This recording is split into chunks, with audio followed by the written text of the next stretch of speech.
नमस्कार, स्पोर्ट्स 9 देख रहे हैं आप। आपके साथ मैं हूं अंकिता। इंडिया वर्सेस न्यूजीलैंड के बीच में आखिरी मुकाबला करो या मरो की स्थिति में है, क्योंकि पहला मुकाबला जो है वो भारतीय टीम ने जीता था। दूसरे मैच में न्यूजीलैंड ने बाउंस बैक किया था और तीसरा मुकाबला जो है वो निर्णायक मुकाबला होने वाला है, जहां पर सबकी नजरें होंगी कि भारतीय टीम क्या कुछ करेगी। इस शो में हम बात करेंगे क्या कुछ यहाँ पर रिकॉर्ड्स है, होलकर स्टेडियम में क्या कुछ टीम इंडिया के रिकॉर्ड्स है, इसके अलावा पिच रिपोर्ट क्या कुछ कहती है, मौसम का मिजाज क्या रहने वाला है, प्लेइंग 11 क्या कुछ यहाँ पर संभावित टीम इंडिया के हो सकते हैं, इसके अलावा रोहित और विराट के क्या कुछ आंकड़े हैं, क्या कुछ रिकॉर्ड अचीव कर सकते हैं श्रेयस अय्यर और शुभमन गिल। तो सबसे पहले बात करते हैं खबर की अपडेट के साथ कि यहाँ पर भारतीय टीम जो है वो करो या मरो की स्थिति का ये मुकाबला यहाँ पर होने वाला है। रविवार को भारत बनाम न्यूजीलैंड के बीच में तीसरा वनडे मुकाबला खेला जाएगा।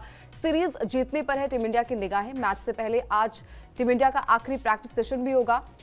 अब तक 1-1 की बराबरी पर है वनडे सीरीज। भारत के सीनियर खिलाड़ियों से है फैंस को उम्मीद, यानी कि ये मैच जो है वो बहुत ही एक तरीके से निर्णायक मुकाबला काफी टफ होने वाला है, क्योंकि जिस तरीके से पहले मैच में भी टफ फाइट देखने को मिली थी, जहां पर न्यूजीलैंड की टीम ने 49वें ओवर तक इस मैच को लेकर गए थे और वहां पर जिस तरीके से मैच को जीता था वो कहीं ना कहीं डिफिकल्ट था। इसके अलावा दूसरे मैच में जिस तरीके से यहाँ पर न्यूजीलैंड की टीम ने गेंदबाजी की थी और बल्लेबाजी से मैच को चेज कर लिया था। होलकर स्टेडियम में क्या कुछ यहाँ पर रणनीति होगी, क्या कुछ यहाँ पर टीम इंडिया कुछ नया करने वाली, जो गलतियां उसने पिछले मुकाबले में की थी वो गलतियां रिपीट ना करे, क्योंकि वो गलतियां अगर रिपीट करेगी तो भारतीय टीम बैकफुट पर आ सकती है। जहां पर कितने भी आप कह लीजिए कि भाई ए टीम है, बी टीम है, सी टीम है, लेकिन उनकी प्रॉपर टीम अगर नहीं है, उसके बावजूद भी अगर न्यूजीलैंड की टीम जीत रही है तो कुछ ना कुछ अलग वो कर रही है अपनी फील्डिंग में। जिस तरीके से वो एक महारथी अगर हम खिलाड़ियों की बात करें तो ग्लेन फिलिप्स ने जिस तरीके से यहाँ पर फील्डिंग की थी, गेंदबाजी में जिस तरीके से लय उनकी बरकरार है, बल्लेबाजी में डेरिल मिचेल ने पहले मैच में भी 84 रन की पारी खेली थी, उसके बाद 131 रन की नाबाद पारी खेलना आई थिंक अपने आप में बहुत डिफिकल्ट होता है। तो बहुत ही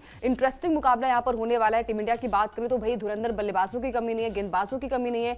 ओवरऑल अगर हम कंपैरिजन करें बाकी टीम से तो टीम इंडिया काफी बेहतरीन नजर आ रही है, लेकिन एक टफ फाइट यहां पर देखने को मिल सकती है। जिस तरीके से न्यूजीलैंड की टीम ने लगातार अच्छा किया है वो कहीं ना कहीं दर्शाता है कि भारतीय टीम के जो है वो रिकॉर्ड्स क्या कुछ कहते हैं। इसके अलावा इंदौर के होलकर स्टेडियम में भारतीय टीम जो है वो काफी बढ़िया प्रदर्शन करते हुए आ रही है। जो 20 साल का अभी तक का जो क्रिकेट करियर रहा है भारतीय टीम का, स्टेडियम में काफी बेहतरीन रहा है, उस पर भी हम बात करेंगे, दिखाएंगे आपको कि यहाँ पर कितने मुकाबले भारतीय टीम ने खेले और क्या क्या यहाँ पर रिकॉर्ड्स रहे। तो सबसे पहले बात करेंगे इंदौर में अब तक 7 मुकाबले खेले गए हैं और भारतीय टीम का प्रदर्शन जो है वो बेहतरीन रहा है। 7 मैच में जीत मिली है। 15 अप्रैल 2006 को जो है वो पहला मुकाबला खेला गया था। भारत ने इंग्लैंड को 7 विकेट से यहाँ पर हराया था। 17 नवंबर 2008 को जो है वो जो दूसरा मैच खेला गया था वहां पर भी भारत ने इंग्लैंड को 54 रन से हराया था। 8 दिसंबर 2011 को जो मैच खेला गया था वेस्टइंडीज के खिलाफ, वहां पर बहुत ही बड़ी जीत आई थी। 153 रन से जो है वो भारतीय टीम ने इस मुकाबले को अपने नाम किया था। 14 अक्टूबर 2015 की बात करें तो भारत ने साउथ अफ्रीका को 22 रन से हराया था। 24 सितंबर 2017 की अगर हम बात करें तो भारत ने ऑस्ट्रेलिया को 5 विकेट से हराया था और उसके बाद 24 जनवरी 2023 को यहां पर भारत ने न्यूजीलैंड को 90 रन से हराया था और उसके बाद जो मैच हुआ था 24 सितंबर 2023 को, वहां पर भी भारत ने ऑस्ट्रेलिया को 99 रनों से हराया था। यानी कि जो 20 साल से जो एक तरफा जीत चली आ रही है भारतीय टीम की, क्या जो है वो रिकॉर्ड वही बरकरार रहेगा जो हम लगातार बात करें कि भाई 7 मुकाबले यहाँ पर खेलेंगे और 7 मैच में ओडीआई फॉर्मेट में भारतीय टीम का जलवा जो है वो बरकरार रहा है। भारतीय टीम जो है वो काफी बढ़िया प्रदर्शन करते हुए आ रही है। अभी तक जितने भी मुकाबले यहाँ पर खेले हैं वहां पर जीत मिली, लेकिन जिस तरीके से न्यूजीलैंड की टीम ने अपने आप को हर एक मैच में जो है वो कांटे की टक्कर दी है ना, वो कहीं ना कहीं थोड़ा सा डिफिकल्ट यहाँ पर हो सकता है। लेकिन भारतीय टीम के यहाँ पर रिकॉर्ड्स काफी बढ़िया है। राजकोट की हमने जब बात की थी वहां पर भी आपको बताया था कि भाई वहां पर रिकॉर्ड्स भारतीय टीम के अच्छे नहीं है, वहां पर जो रिकॉर्ड है वो कहीं ना कहीं जो है वो भारतीय टीम के फेवर में नहीं थे। लेकिन अगर होलकर स्टेडियम की बात करें तो यहाँ पर एक बड़ा रिकॉर्ड जो है यहाँ पर बन सकता है। बड़ा रिकॉर्ड इसलिए क्योंकि यहाँ पर टोटल जो मैचेस खेले गए वहां पर भारतीय टीम को जीत मिली है। होलकर स्टेडियम की बात करें तो यहाँ पर विराट कोहली के रिकॉर्ड जो है वो अच्छे नहीं है। रिकॉर्ड की बात करें तो औसत इनका रिकॉर्ड रहा है। 4 मैच यहाँ पर विराट कोहली खेल चुके हैं और उनके नाम जो है वो सिर्फ 99 रन है, यानी कि 100 का आंकड़ा भी पार नहीं कर पाए। इस मैदान पर विराट कोहली का सर्वश्रेष्ठ स्कोर जो है वो 36 रन का रहा है। न्यूजीलैंड के खिलाफ विराट कोहली जो है वो 6 वनडे शतक भी लगा चुके हैं। वनडे अगर मैच की बात करें, पहले मैच की बात करें तो 93 रन की पारी खेली थी और फिर दूसरे मुकाबले में 23 रन बनाकर आउट हो गए थे। तो कहीं ना कहीं विराट कोहली का बल्ला होलकर स्टेडियम में जो है वो जो रिकॉर्ड्स कहते हैं, जो टोटल 4 मैचेस खेले वहां पर उतने अच्छे नहीं है और हाईएस्ट जो है उनका यहाँ पर 36 रन रहा है। इस मैदान पर जो हाईएस्ट स्कोर रहा है विराट कोहली का वो 36 रहा है। लेकिन जिस फॉर्म में विराट कोहली साल 2025 में जिस तरीके से प्रदर्शन उनका रहा था और जो पहला मुकाबला खेला था ऑस्ट्रेलिया के खिलाफ, वहां पर भले ही डबल डक आया था लेकिन उसके बाद जिस तरीके से पारी को संभाला था, जिस तरीके से मैच को खेला था, साउथ अफ्रीका के खिलाफ जो मैच हुआ था, बैक टू बैक उनका जो है वो शतक आया था। तो ये दर्शाता है कि भाई चलिए ठीक है, फॉर्म थोड़ी सी डिप हो सकती है लेकिन इतना एक्सपीरियंस मैटर करता है। एक्सपीरियंस काफी बढ़िया, और खासकर न्यूजीलैंड के खिलाफ खेलना काफी पसंद भी है। कई सारे रिकॉर्ड्स भी ब्रेक कर सकते हैं यहाँ पर जो है वो रिकी पॉन्टिंग, और बात करें तो वीरेंद्र सहवाग के रिकॉर्ड को भी यहाँ पर विराट कोहली ब्रेक कर सकते हैं। यानी कि अभी तक वीरेंद्र सहवाग, और अगर बात करें रिकी पॉन्टिंग की, तो माफ कीजिएगा, न्यूजीलैंड के खिलाफ जो है वो 6 शतक उनके नाम है, और आई थिंक बराबरी पर अभी विराट कोहली भी है, 6 शतक जो है उनके नाम अभी भी दर्ज है। तो एक बड़ा रिकॉर्ड यहाँ पर ब्रेक कर सकते हैं विराट कोहली। और होलकर स्टेडियम में भले ही उनका रिकॉर्ड अच्छा नहीं है, लेकिन फिलहाल के प्रदर्शन की बात करें तो बहुत ही बढ़िया प्रदर्शन उनका रहा है। बात करेंगे, अगर हम विराट कोहली की बात करें और रोहित शर्मा की बात ना करें तो ऐसा हो नहीं सकता। तो यहाँ पर रोहित शर्मा की बात करें तो होलकर स्टेडियम का जो रोहित शर्मा के निशाने पर जो है वो शाहिद अफरीदी का एक बड़ा रिकॉर्ड है। रोहित ने न्यूजीलैंड के खिलाफ ओडीआई फॉर्मेट में जो है वो 49 छक्के लगा चुके हैं। शाहिद अफरीदी के 50 छक्कों के रिकॉर्ड से सिर्फ एक 6 वो दूर हैं। रिकॉर्ड तोड़ने के लिए रोहित को सिर्फ 2 छक्कों की आवश्यकता है। रोहित शर्मा से तीसरे वनडे में बड़ी पारी की उम्मीद जो है वो फैंस को होने वाली है। फैंस के अलावा जो टीम मैनेजमेंट है उनको भी होने वाली है, क्योंकि यहाँ पर विराट कोहली ने तो अपने आप को प्रूव किया है। पहले मुकाबले में आपने देखा था कि बढ़िया प्रदर्शन उनके बल्ले से आया था।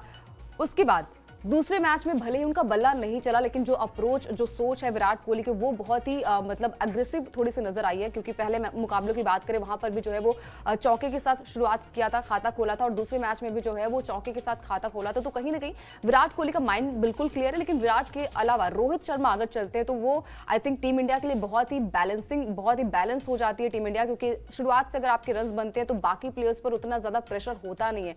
तो रोको ने की बात करें तो भाई को ने तो कर दिया, लेकिन अब रो की बारी है कि भाई अगले मैच में यानी कि तीसरे मुकाबले में क्या कुछ यहाँ पर रोहित शर्मा की रणनीति होगी, क्योंकि थोड़े से ज्यादा वो फंसे से नजर आए। क्योंकि शुरुआत अगर वो मतलब कहते हैं ना कि पहली बॉल से दूसरी बॉल से तीसरी बॉल से अगर रन्स नहीं आ रहे तो कहीं ना कहीं थोड़ी सी डिफिकल्टीज उनको हो रही है।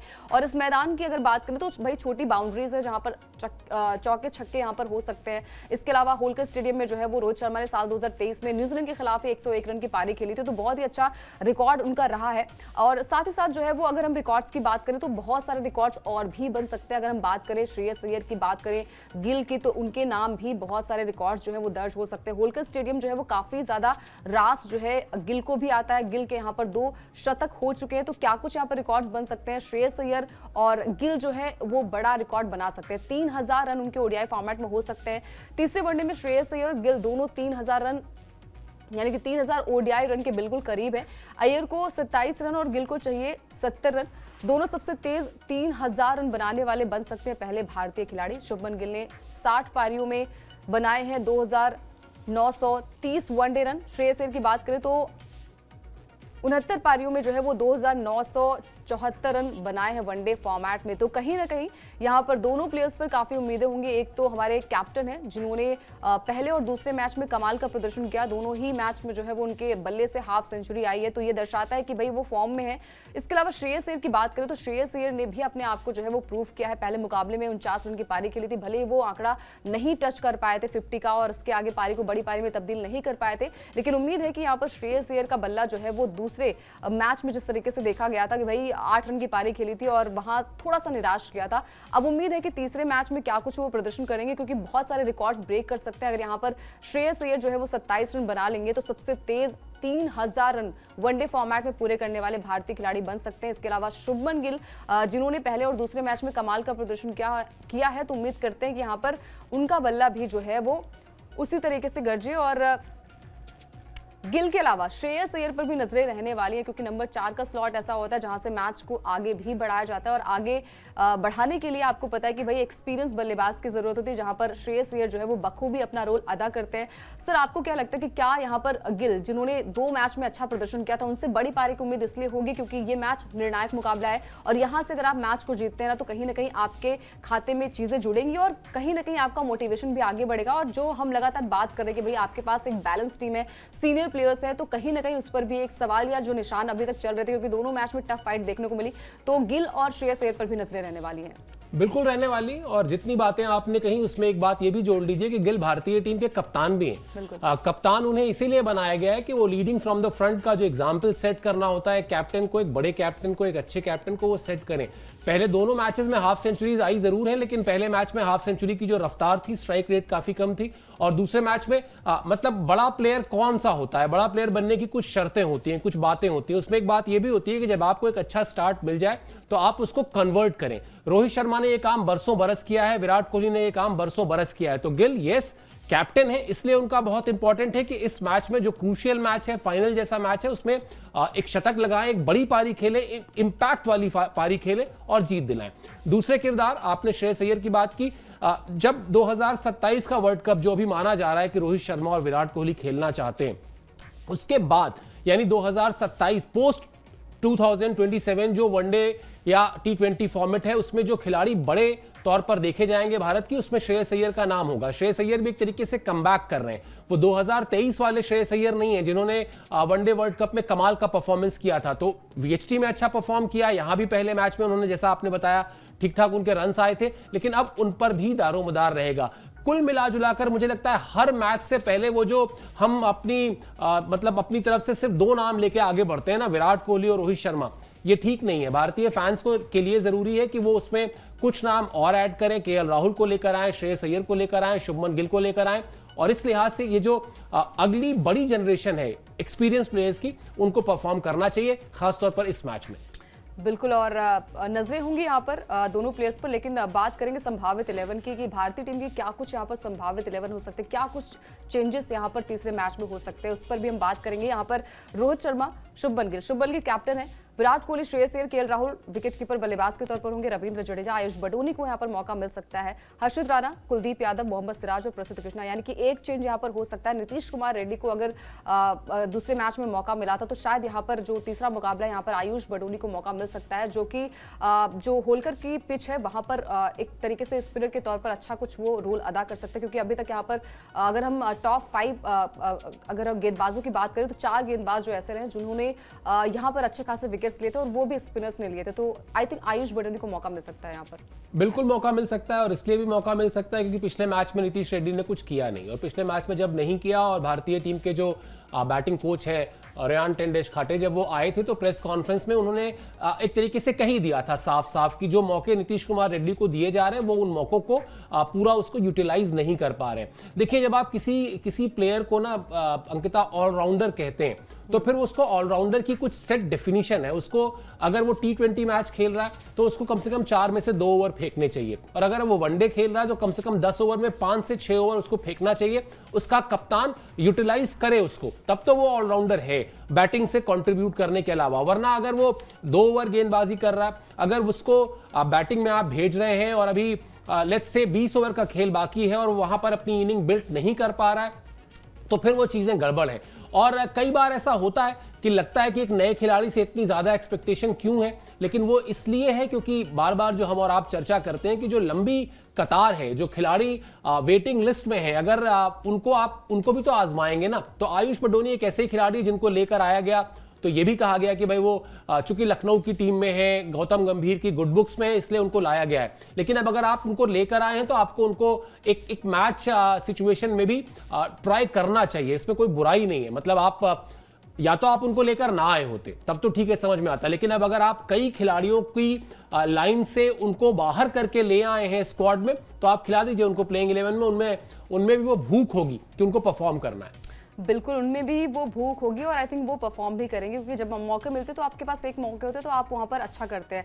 बात करेंगे यहाँ पर पिच और मौसम के बारे में कि भाई पिच का मिजाज और मौसम का मिजाज यहाँ पर क्या कुछ रहने वाला है। पिच काफी बढ़िया है, बैटिंग सरफेस है यहाँ पर सपाट पिच होने वाली, जहाँ पर बल्लेबाजों को जो है वो ये पिच मददगार करेगी। इसके अलावा फ्लैट सतह पर गेंद जो है वो अच्छे से बल्ले पर आती है, शुरुआती ओवर्स में मिल सकती है हल्की स्विंग, मैच बढ़ने के साथ ही रन बनाना होना बहुत ही आसान होता है। यहाँ पर टॉस जीतने वाली टीम पहले कर सकती है गेंदबाजी। बात करेंगे इसके बैक टू बैक, आप दिखा दीजिए कि मौसम का मिजाज यहाँ पर क्या कुछ रहने वाला है। तीसरे वनडे मैच की बात करें तो इंदौर का मौसम जो है वो काफी साफ रहने वाला है। 18 जनवरी को बारिश की कोई आशंका यहाँ पर है नहीं। तापमान करीब 27 डिग्री सेल्सियस रहने की उम्मीद है। शाम के समय थोड़ी सी ठंड यहाँ पर महसूस हो सकती है। दूसरी पारी में ओस यानी कि ड्यू बन सकती है गेंदबाजों के लिए चुनौती। तो यहाँ पर गेंदबाजी जो है वो एक तरीके से दूसरी इनिंग में गेंदबाजों का जो है वो थोड़ा सा हाल बेहाल हो सकता है, यानी कि टॉस फैक्टर यहाँ पर रहने वाला है। पिच काफी सपाट है, छोटी बाउंड्रीज है, तो यहाँ पर एक तरीके से जो प्लेयर्स होंगे जिनकी बल्लेबाजी पहले आएगी वो क्या कुछ कमाल कर सकते हैं, ये भी देखना दिलचस्प होगा। उम्मीद है कि यहाँ पर एक अच्छा मैच, एक अच्छी फाइट यहाँ पर देखने को मिले। और जो हम लगातार बात कर रहे हैं कि भाई न्यूजीलैंड की टीम ने जिस तरीके से प्रदर्शन अभी तक किया है, थोड़ा डर तो लग रहा है, लेकिन हाँ, जो रिकॉर्ड्स है होलकर स्टेडियम में वो भारतीय टीम के फेवर में है सर। और भारतीय टीम अपने घर में खेल रही है। भारतीय टीम न्यूजीलैंड की एक मतलब फुल फ्लेजेड टीम से नहीं खेल रही है। भारतीय टीम 2023 वर्ल्ड कप के फाइनल में शानदार ढंग से पहुंचने वाली टीम है। भारतीय टीम के पास विराट कोहली, रोहित शर्मा, श्रेयस अय्यर, शुभमन गिल, केएल राहुल जैसे नाम हैं। तो यहां भारतीय टीम को यह सोचना ही नहीं है कि वो क्यों नहीं जीतेगी। ये इन खिलाड़ियों के रहते हैं। अगर भारतीय टीम अपने घर में वनडे सीरीज हार रही है तो फिर ये सीरियस प्रॉब्लम है। ये तो बड़ी पहली बात। दूसरी बात, आपने मौसम का जिक्र किया, ड्यू का जिक्र किया। बहुत सीधी सी थ्योरी है अंकिता, इन चीज़ों पर किसी का कंट्रोल नहीं है। ना तो शुभमन गिल बतौर कप्तान ड्यू पर जाकर कोई रोक लगा सकते हैं, ना वो टॉस को पहले से गेस कर सकते हैं कि हाँ मैं यही जीतूंगा और फिर मैं ऐसा ही करूंगा।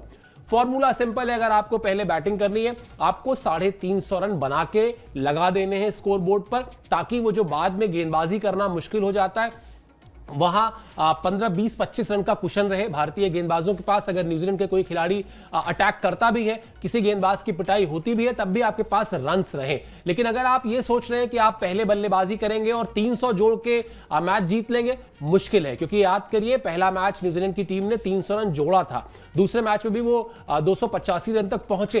तो इसलिए आप बी ग्रेड की या कह लें कि फुल फ्लेजेड टीम से भले ही खेल नहीं रहे, लेकिन टॉस का, मौसम का, ड्यू का, इन सबको छोड़कर आपको जो प्योर एक मैच कहते हैं ना, जो चैंपियन टीम होती है, उस चैंपियन टीम की तरह से खेलना होगा, जिसका एक ही फॉर्मूला है, पहले बल्लेबाजी आए, 350 से ज्यादा रन जोड़िए, स्कोर बोर्ड के प्रेशर से कीवियों को डराइए और फिर आप मैच जीतिए। और अगर चेस करना है तो फिर तो आप अगर बाद में बल्लेबाजी आ रही तो फिर आप कोशिश करिए कि भाई जो भी रन्स न्यूजीलैंड ने जोड़े हैं उसको आप, जो अभी शुरुआत मिल रही है टॉप ऑर्डर में, और खासतौर पर हम लोग रोहित शर्मा का जिक्र कर रहे थे कि दोनों मैचेस में 26 और 24 बने, वो एक लंबी पारी खेलें। शुभमन गिल जो कप्तान है, मतलब बहुत बहुत खराब लगेगा उनको भी अगर उनकी कप्तानी में भारतीय टीम हार जाएगी। पहली बार होलकर में अभी तक हारे नहीं, तो सब कुछ ऐसा है जो भारतीय टीम के पक्ष में है। लेकिन मैं फिर यही कहूंगा, जो हम लोग पिछले शो में भी बात कर रहे थे, कि बहुत ज्यादा कॉम्प्लिकेटेड करने की बजाय आप बेसिक जो चीज होती है, जो 3 डिपार्टमेंट होते हैं,